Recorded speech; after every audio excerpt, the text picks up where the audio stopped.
দাদা, সকাল থেকেই ভোট গ্রহণ শুরু হয়েছে। আপনার যে বুথ রয়েছে কত নম্বর বুথ, এবং এখানে কি শান্তিপূর্ণ ভোট হচ্ছে কি মনে করছে? দেখুন, আমাদের নিশ্চিন্তপুর 126 এবং 127 নম্বর বুথ শান্তিপূর্ণ ভোট বরাবরই হয়, সেই মোতাবেক এখনো চলছে।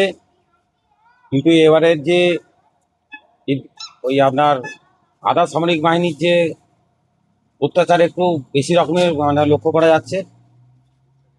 ইচ্ছাকৃতভাবে বৈধ ভোটারদের ভোটার কার্ড থাকছেও, তা সত্ত্বেও ওনাদেরকে সেই আধার কার্ড বা নানা রকম একটা ইস্যু একটা জোগাড় করছে। তা সত্ত্বেও কিন্তু আমাদের যারা বৈধ ভোটার ভোট দিচ্ছে শান্তিপূর্ণভাবেই।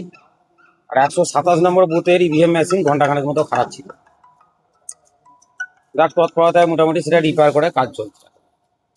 এখনো পর্যন্ত ভোট গ্রহণ করছে, মানুষের স্বতঃস্ফূর্ততা কেমন দেখছে? স্বতঃস্ফূর্ত আমাদের এখানে উৎসবের মেজাজে ভোট পড়ছে, কোনো সময় আমাদের ভোট নেই। সব দলের এজেন্ট আছে বুথে? হ্যাঁ, সব দলের না, বিজেপি এজেন্ট নাই। বিজেপি যেহেতু আমাদের এখানকার তৈরি করছে না, তারা এজেন্ট খুঁজেও পায় না এখানকার, বিজেপির নেই। বাকি আপনাদের বামফ্রন্টে আছে, নির্দলের আছে এবং আমাদের তৃণমূল আছে।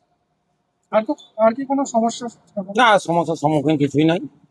আমাদের যেহেতু এখানে কোনো ঝামেলা বা অশান্তি কিছু নাই বলে সমস্যাটা আমরা নিজেরা তৈরি করি। আমরা স্বতঃস্ফূর্তভাবে আমরা ভোট দিয়ে যাচ্ছি বরাবরের মতো। আপনার নাম? আমার নাম হচ্ছে শেখ নাজিরুদ্দিন। এই নিশ্চিন্তপুরে 127 ভোটে আমি এটা পঞ্চায়েত সদস্য, আমার মানিক নামেই পরিচিত এলাকা।